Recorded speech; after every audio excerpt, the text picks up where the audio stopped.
Well, you found us once again. Small biz, big ideas. And we've got the best head of hair in small business with Charlie the Man Dirador. Look You at that. got cut today That's by a small business. Silver Fox, man. Silver Fox. And as always, we only bring you the best possible guest. Only the best. Only, literally only the best. Well, thank you. Today's guest for you is Delegate Nicole Cole. Um, House of Delegates District 66. 66. Thank you. Yes, parts Thank of you very much for Spotsylvania joining and us. Caroline counties. Yep, This The is going to the be the fun. future the This is future of Central Virginia. there we go. this is going to be fun. Hearing a voice that's not only elected but someone who's been through the rigors of small business and brings that vantage point and brings that vision with her to where our laws are made. And I'm looking forward to this one. This is going to be good. Mhm. Absolutely. So, Delegate Cole, it's very easy to start with you as a politician, but as Charlie noted, you're also a small business owner. So let's start there. Tell us a little bit about your small business and you. Yep. So and me. Okay. We'll start with the small business. My business is Nicole Cole Financial Services Group. And for over 20 years, we have partnered with families and small business owners to help them to plan and invest to achieve their financial goals. Um, and I have a specialty, and I've actually had multiple small businesses myself outside of Nicole Cole Financial Services Group. The one that I still have, I do is the college money team. I don't do as much of that business anymore because of my elected seat just taking up so much time. But the college money team, we work with families to do college funding planning and financial aid support. And I've had ice cream franchise, management consulting business for 7 years in the pharmaceutical space before I left that and transitioned into financial services. And then working with small businesses as their financial advisor. It's just, I have a passion for people being successful in starting their businesses because I know how important it is as well for the community. Where are you What do from?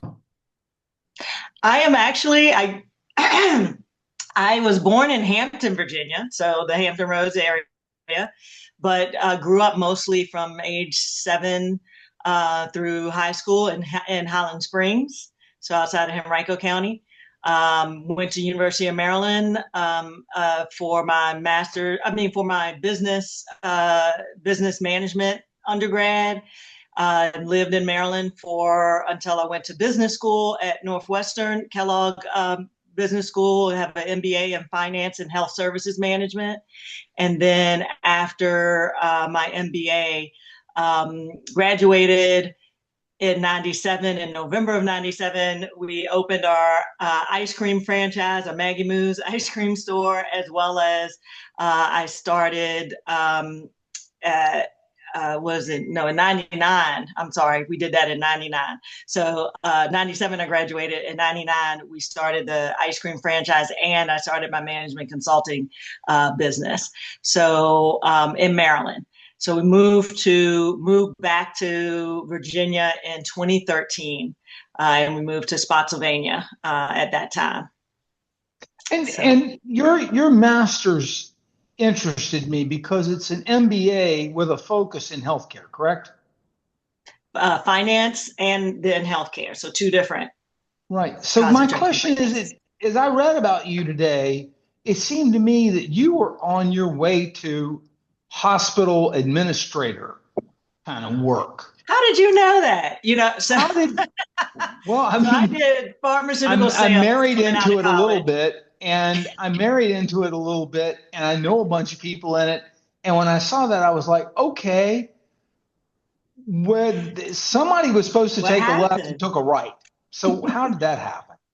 So you're absolutely right. So I did pharmaceutical sales. I had a pharmaceutical sales job with Eli Lilly coming out of college and working with physicians and providers.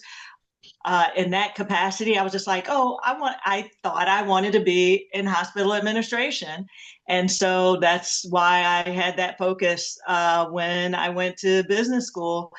And I think it was Professor Prince's billing class that basically said, yeah, I don't want to do this.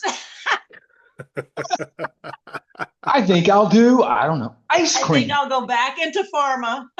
So the difference between being on the provider side and especially in hospital administration is that it's about cutting costs, and it just made sort of just the whole way that business is run set differently than what my experience was with pharmaceuticals.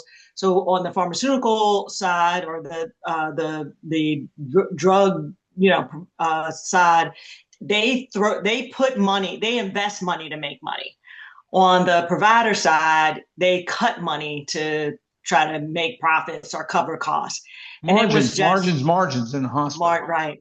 Yeah.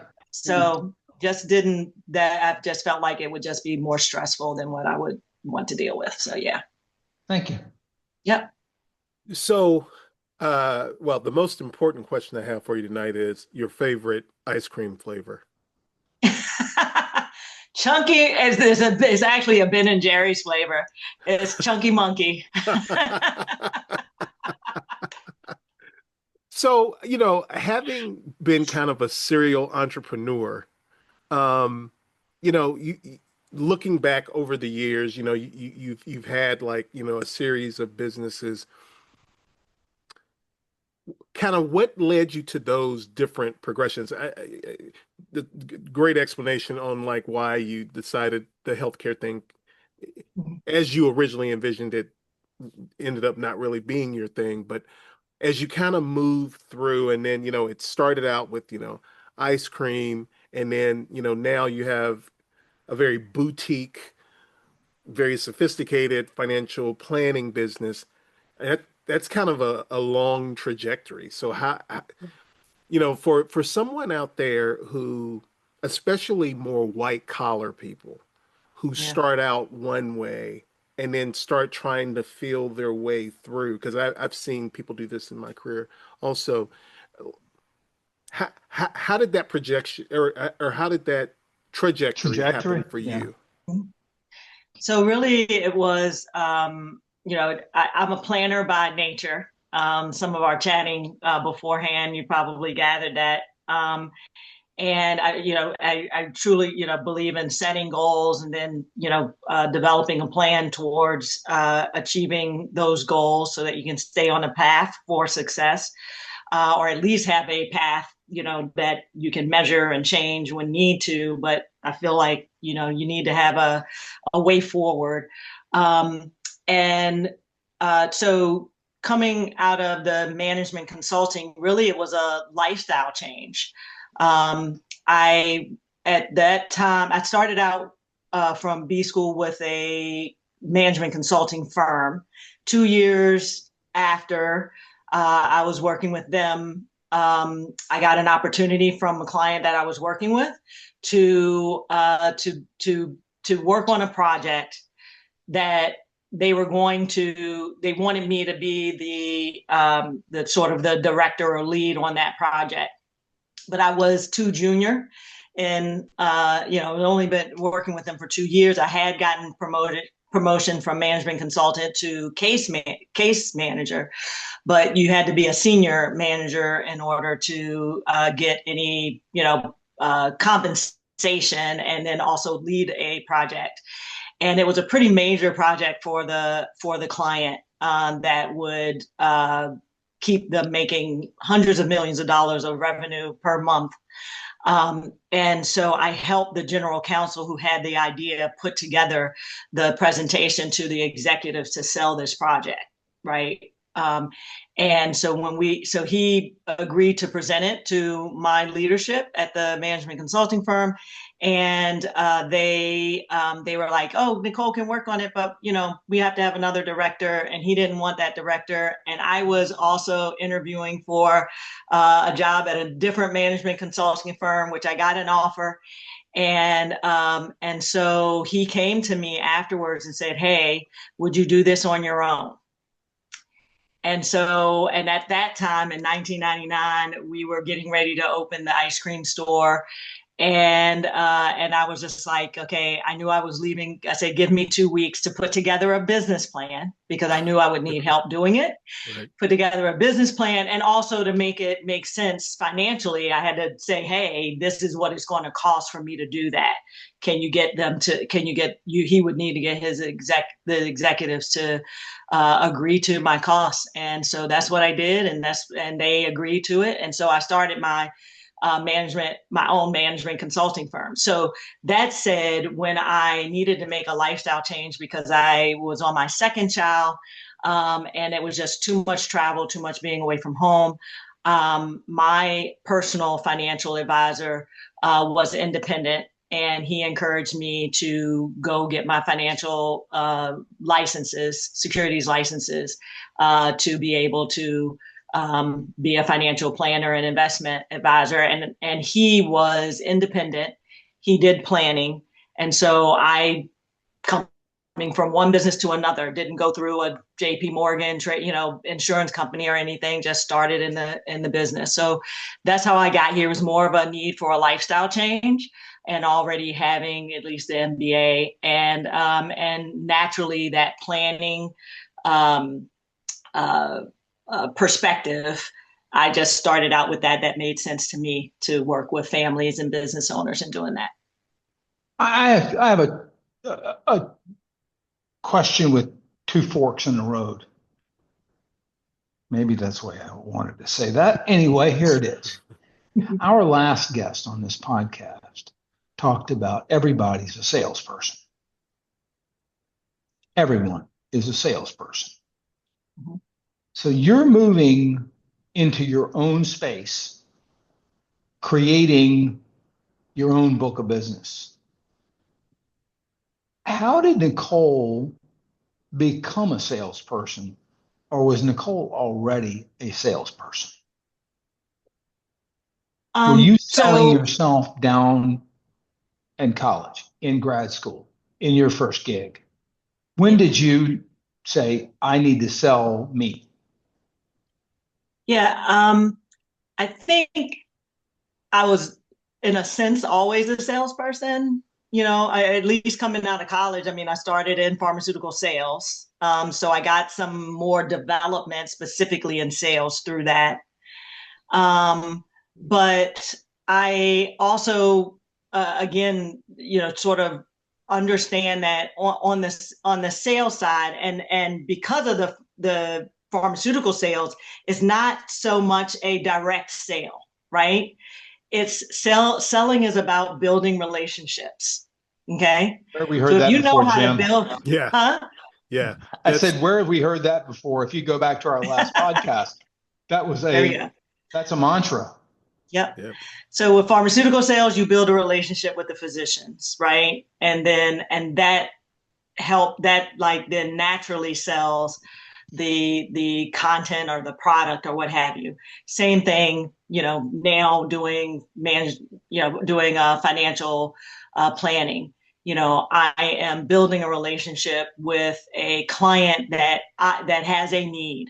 So I'm filling out, what is that need? How do I, building a relationship with them so that they can trust me and trust me to add value, to be able to meet that need and help them achieve the goal that they have. And so, how are you identifying their need? And the reason I ask this is very simple. It's not just a one-off. Okay. The reason I ask it is very specific. We hear on this podcast are trying to illuminate for folks where the success is, because there's so much failure in small business, right? Yes. There's just the percentages are off the chart.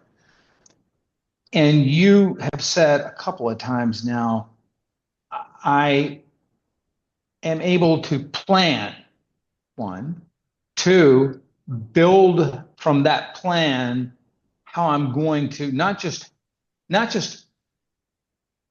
targeted points on the plan, but how am I actually going to cultivate the people that need to be part of the plan, or the points of data that need to be part of the plan.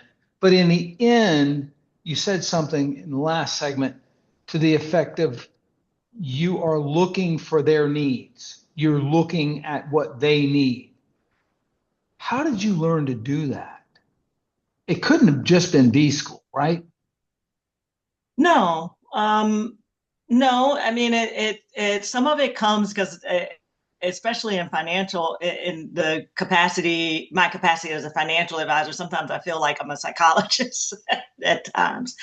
But it's in financial services, and if you're thinking about other business ideas, right? You would people usually come up with a business idea to sell because something is missing for some group of people, some target group or market, right? Or area. Something is missing that allows people to, achieve something, feed their family, for me, retire, pay for their kids' college. There's a pain point. There's something missing.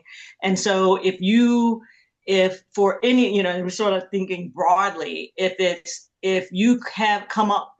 people come up with an idea and say, oh, I want to start a business, you want to make sure that there is a need, or that idea fills a need for some group of people who would be willing to pay for that service or for that product, because they need to fill that gap, right? And then you network, you put yourself in the situation among that target market, or put yourself in places where that target market will be, who have the need for your services to fill that gap. And so, like for my college funding planning business, I know that parents whose kids are in high school, most of them have no idea, most of them haven't done anything to understand how they're going to pay for their child to be able to go to college, right? So that is a need.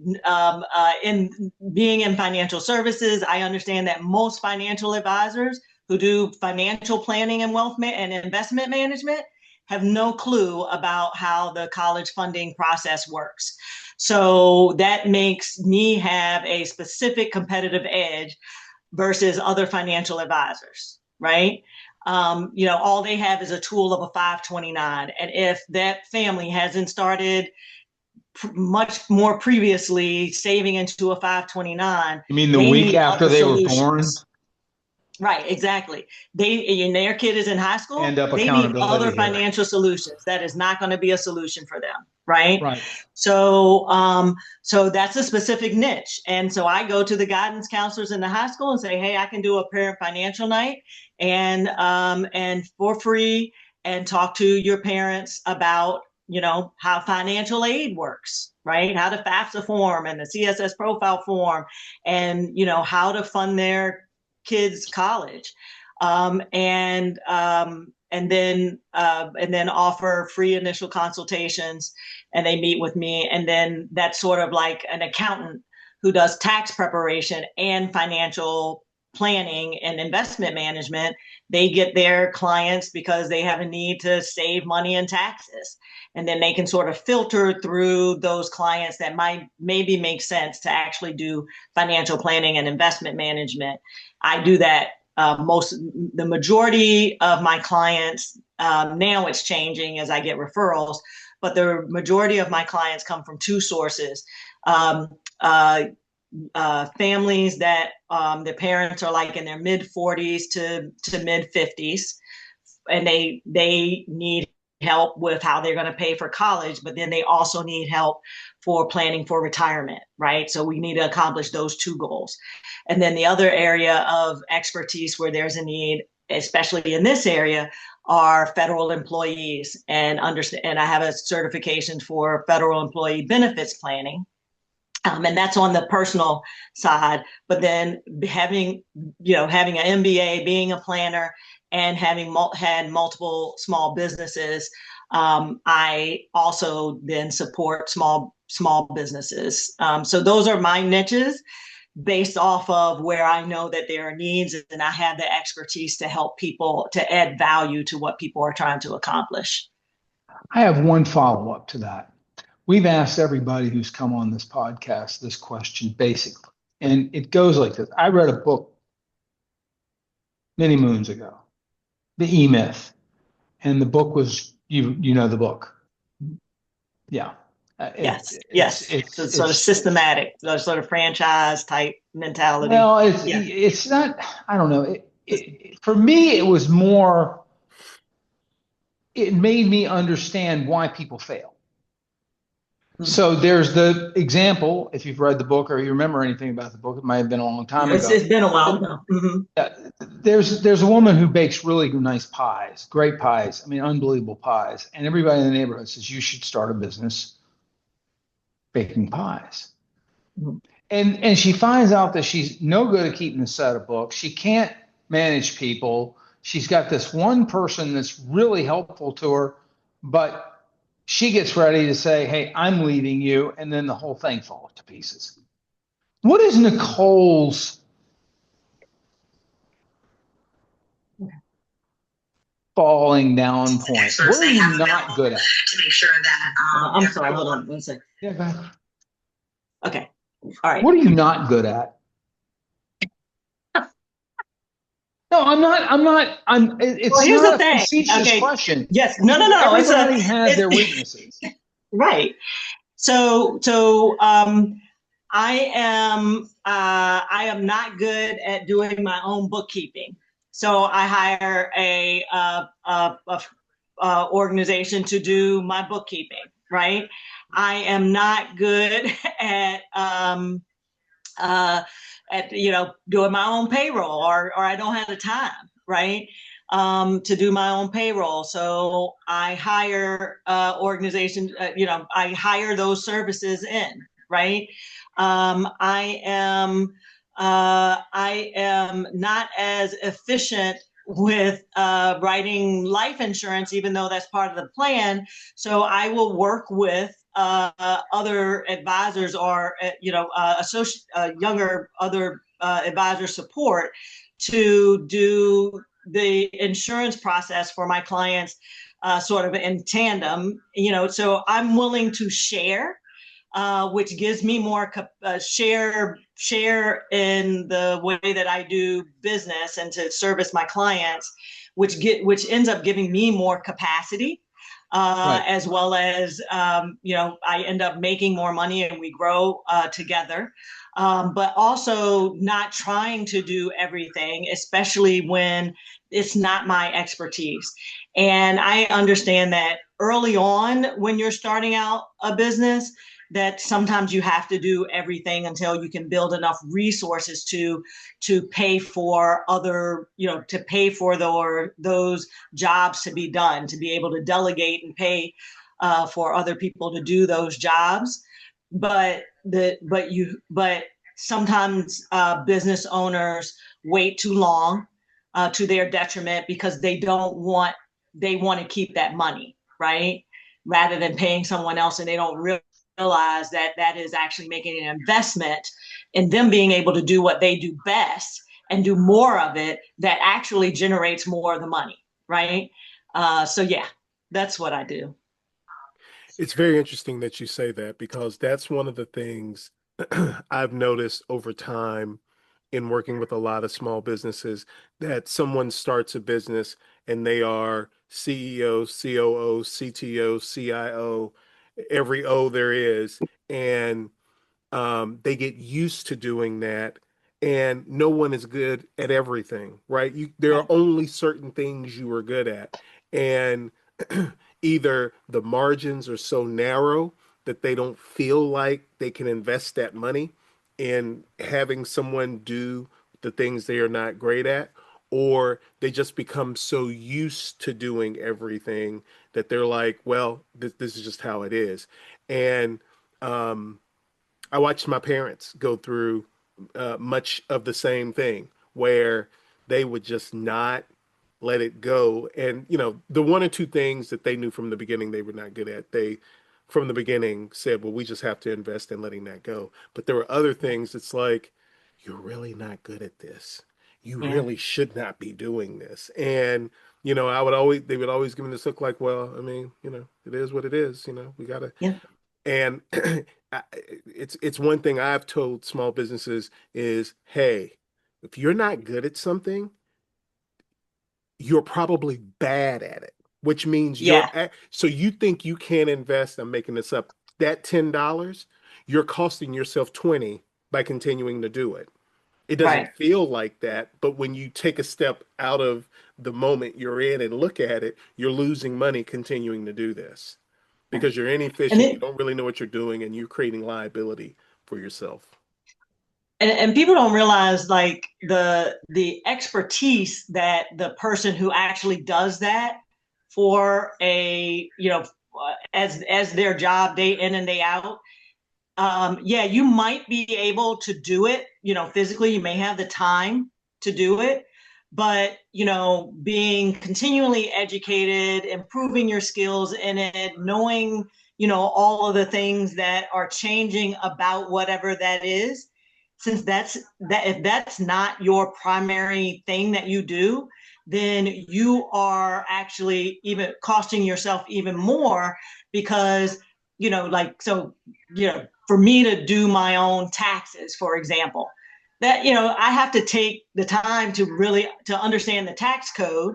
And if I just sort of do my own taxes and only think of it from, having done my taxes years before, I don't know the new tax credits or tax, exemptions or what have you that a tax professional has to know and do CE on and update themselves on every year. And then that person will bring me ideas that will save me even more money than what I'm paying them to do my taxes. That if I do it myself, you're right. It's going to, it costs me time, it costs me money. And I'm also, there's an opportunity cost of doing something that is not in my wheelhouse. Right. We're going to shift gears just a little bit because you also have the unique perspective of being a legislator. Yeah. And so now, having been or continuing to be a small business owner, and now you're in the House of Delegates,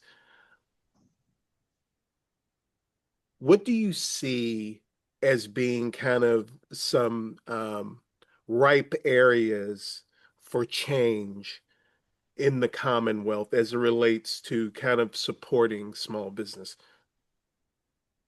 So there's one thing that like I've sort of always had an issue about. I'm gonna say always.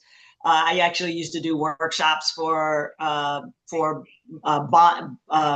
the financial planning, financial piece of a bonding workshop, right? For businesses that were trying to get the SWAM certification, right? And then you have another process similar to that, trying to get SBA loans and, and things.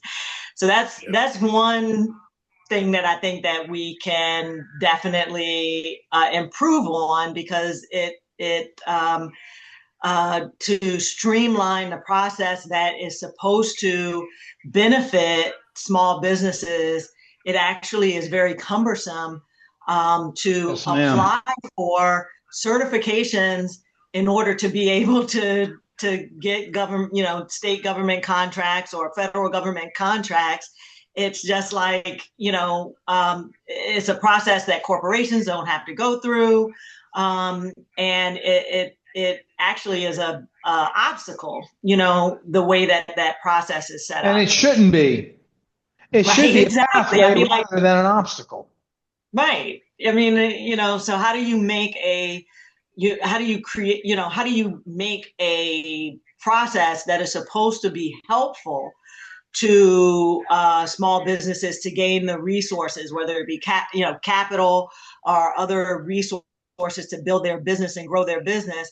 You make it so hard, that it defeats the purpose of trying to grow small businesses, because the goal is knowing that small businesses contribute so much, or the lifeblood of local areas. The goal is to make it easier for them to grow and do business, because they employ people locally. And I do these business during the campaign, and we're going to start them up again in August. But I do these business spotlights, business in the district spotlights, during the spotlight, one of the last questions that I ask is, I know how much small businesses give to the community just by doing business in this area, but outside of that, they give to the community more than what I see corporations that aren't in the community giving.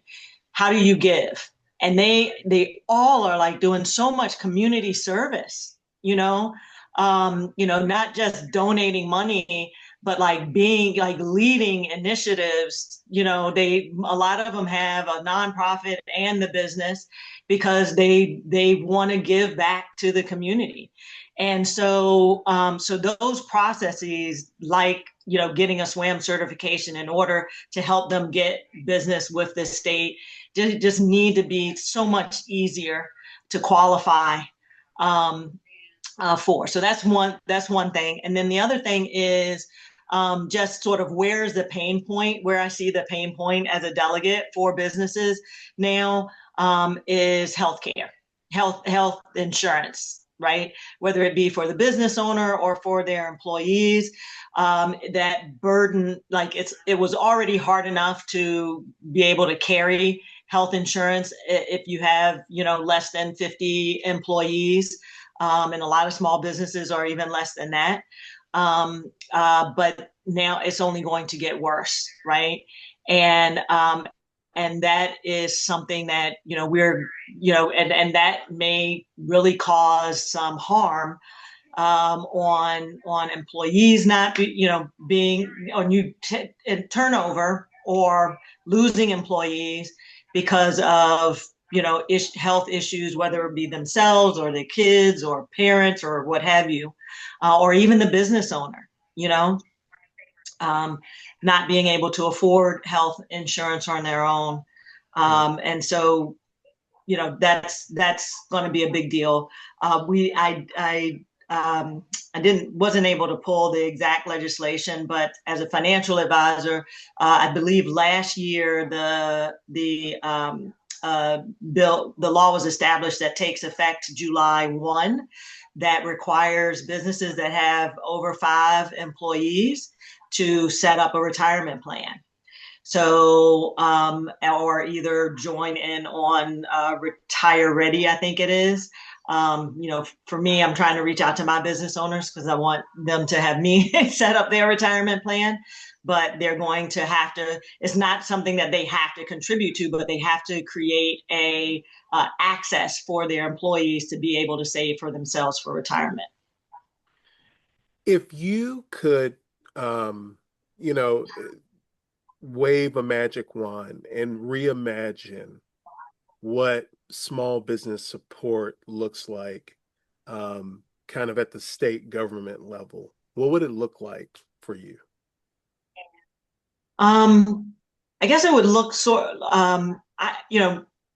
what I believe works, and I didn't have the time to sort of pull the numbers. I recall back in the late or in the 2000s, between 2000 and or 2005 and 2015. You had the enterprise zones. You had certain areas where they got focused attention. The resources came through the economic development departments within the locality. I was in Maryland at that time, not in Virginia, but I know that Virginia had the enterprise zones as well. And that was having those resources, and they did much more to get out to the small businesses to let them know that these resources are available. And I think that I believe that at least for me and the businesses that I saw in Maryland that were using those services, gave them a great foundation for some of the things that people don't have the money to invest in to get help with. So, the tax preparation, the bookkeeping, the hiring employees, and for that period of time that they're not really adding value, where you're training them to have some of their pay be covered so that it is not such an investment.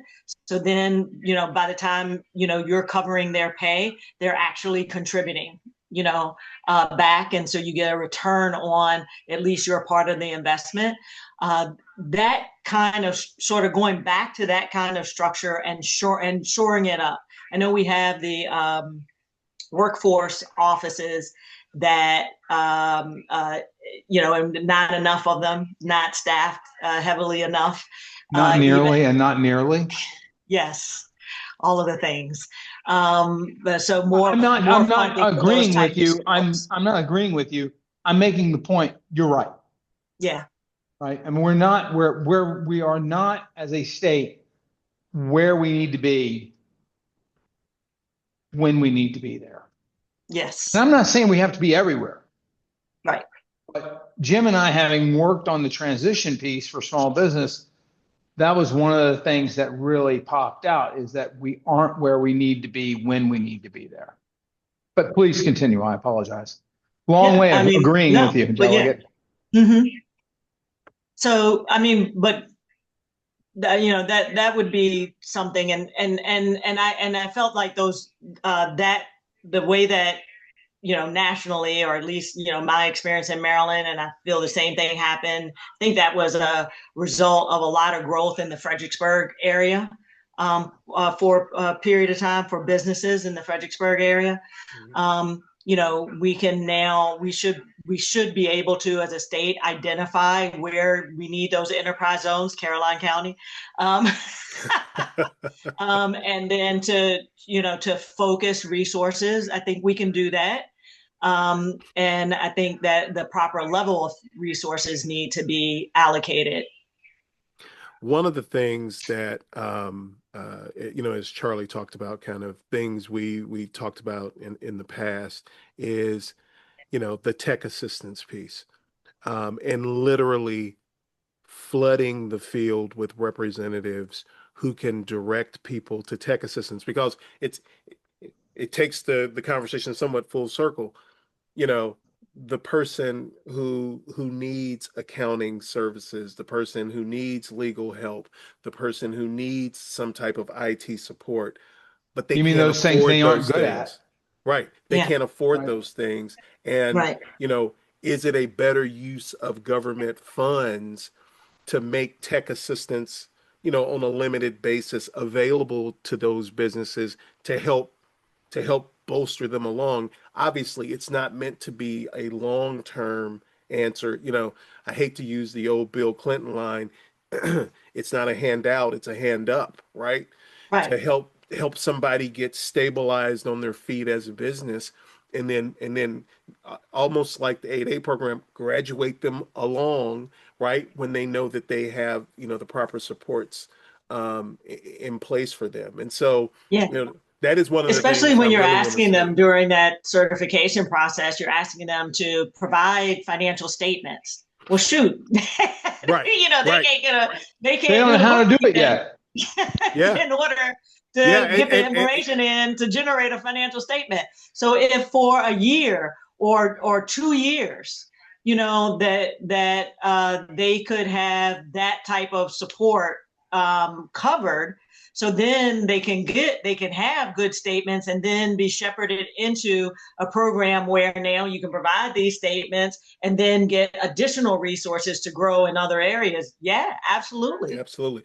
You One know of what, our, Jim? I'm gonna take this probably too far, but I'm gonna ask the questions that I need to get answers to for me.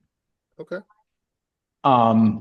Because we've got a member of the House of Delegates right here in front of us, and you get it. It's obvious to me that you get it. It's not a throwaway punchline that small business is the lifeblood of a community. By the way, most polls would have said small business is the backbone of the American economy and not knowing what the hell they were talking about.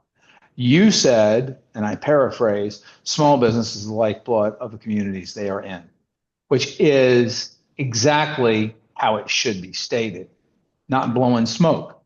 That's how it should be stated because that's what it is. Two questions. Should the state of Virginia be in the business of loaning money to small businesses?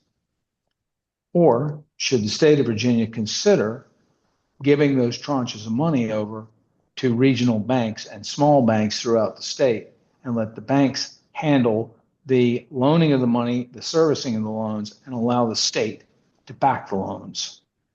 Let me tell you why I'm asking the question. I wrote this in a white paper before about this time last year. It's a tough question. If you want to say, hey, I need to think about that, it's not a cop out. It's fine with me. No.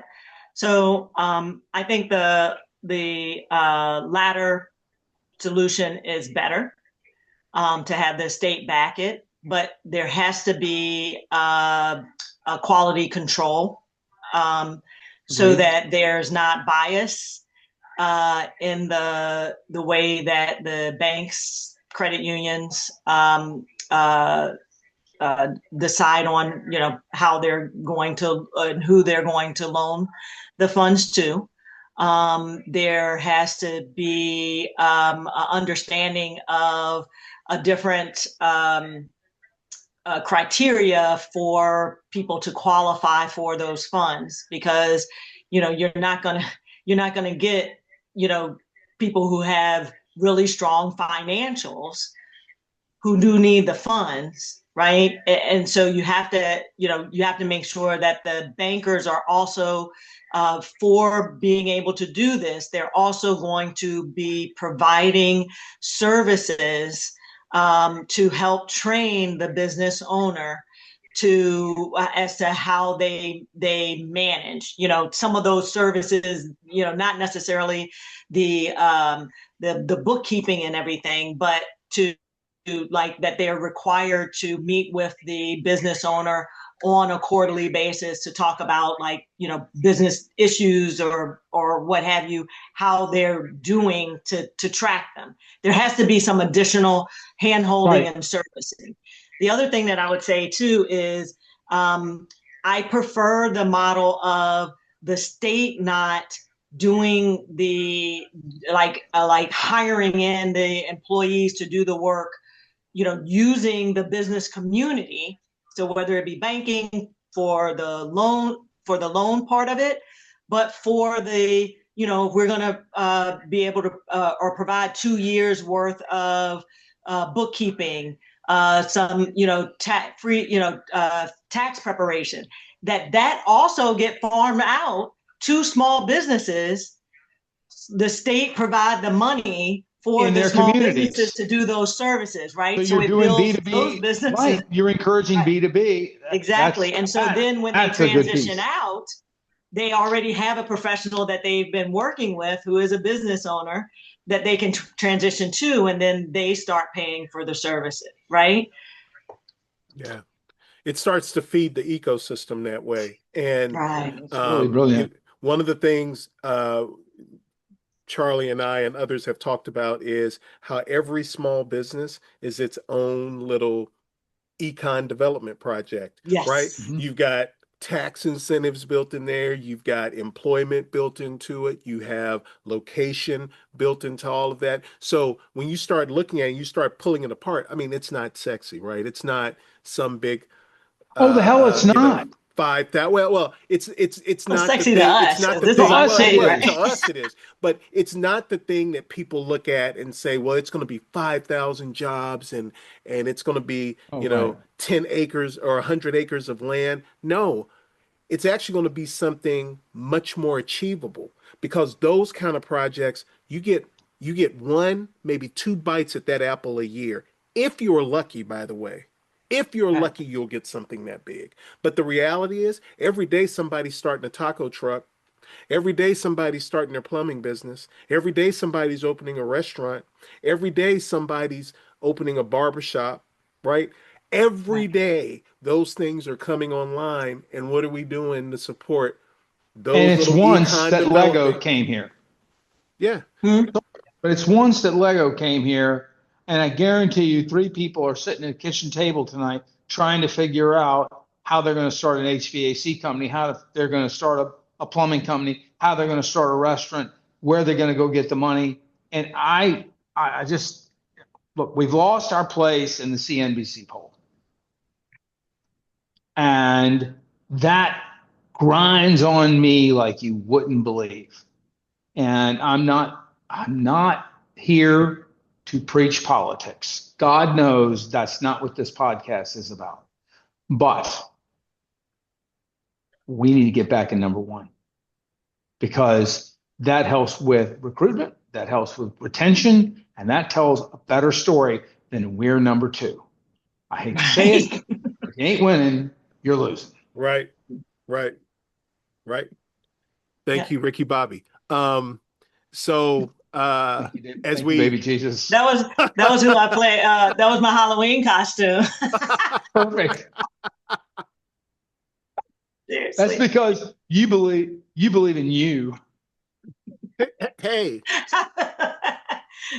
oh, listen, if That somebody movie's starts got talking such a about You spider can't universal have two monkeys, number appeal. ones. if somebody mentions spider monkeys, it's over. It's just over then. No, no, no, no, no. I Um, was I was and, gonna go with slingshot, but I'll leave it. I'll leave that alone. um, as we prepare to wrap up, um, Delegate Cole, two quick things. Number one, so for the person or the people Charlie just talked about who are sitting around the kitchen table tonight trying to figure out how they're going to get that business going, what if what piece of advice could you give them right now that you think is the most seminal thing they should know in trying to get that business going? Well, I just have to sort of go back to where I started. A plan.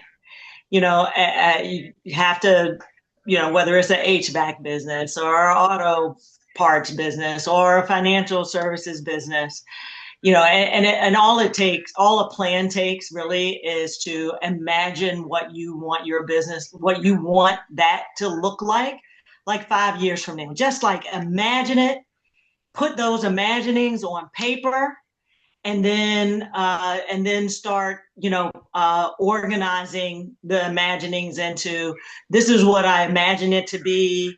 If it's a location, then you got a physical space, you're going to have rent, then you're going to need the finances. So put the finances that who you're going to, who do you want your customers to be? That's the marketing and the target market, and just put those imaginings on paper, organize it, and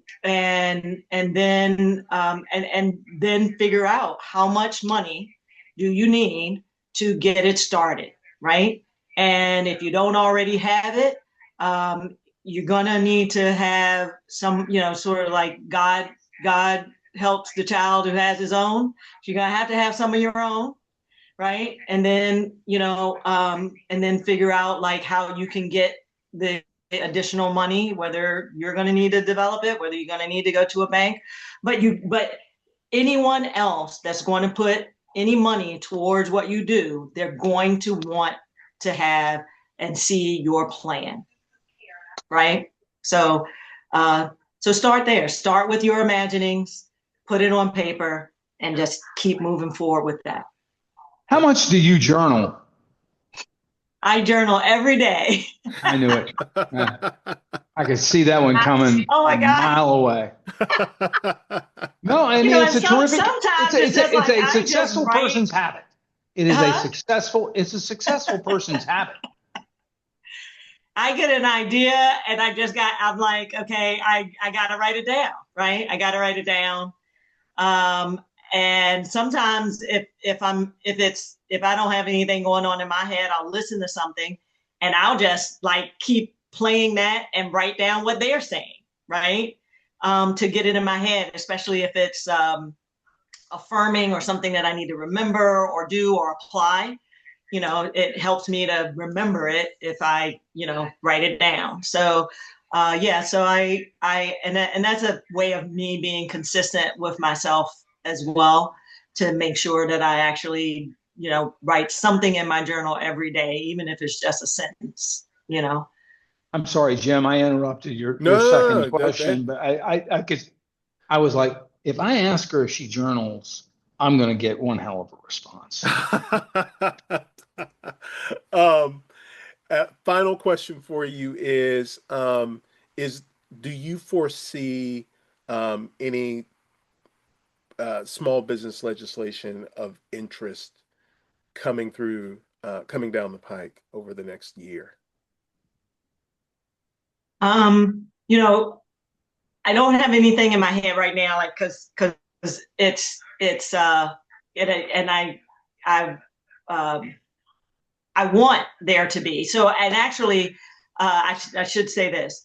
I was working on a small farm, which is a business, right?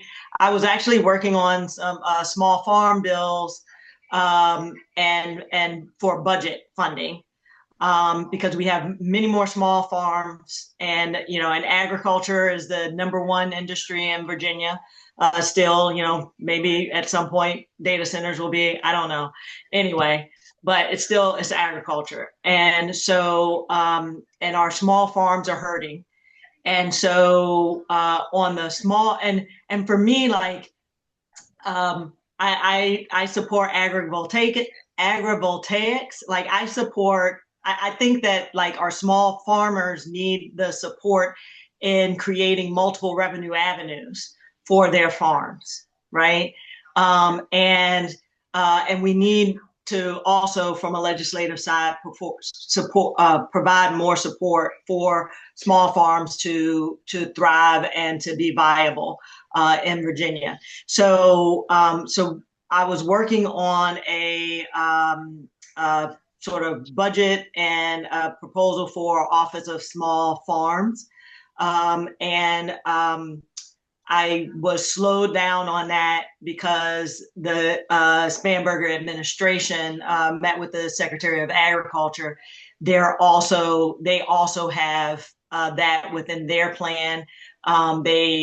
They're pursuing a study first, and they want to figure out what are the needs that come out of the study. So I do have intentions on working with them and hopefully being able, because my predecessor was the chair or co-chair, one of the chairs of the agriculture committee. I don't think it's called that, but let's just call it that because I can't remember. I'm not on that committee.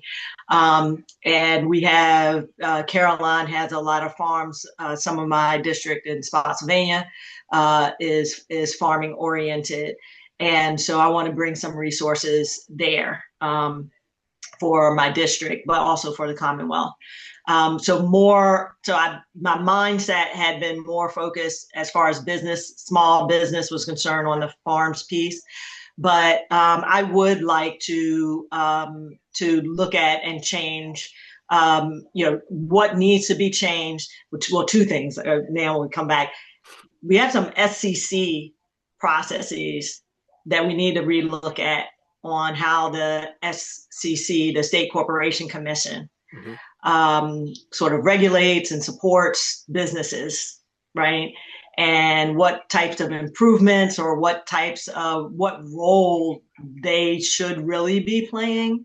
and changes that we need to make that regulation piece for small businesses and how that impacts small businesses better.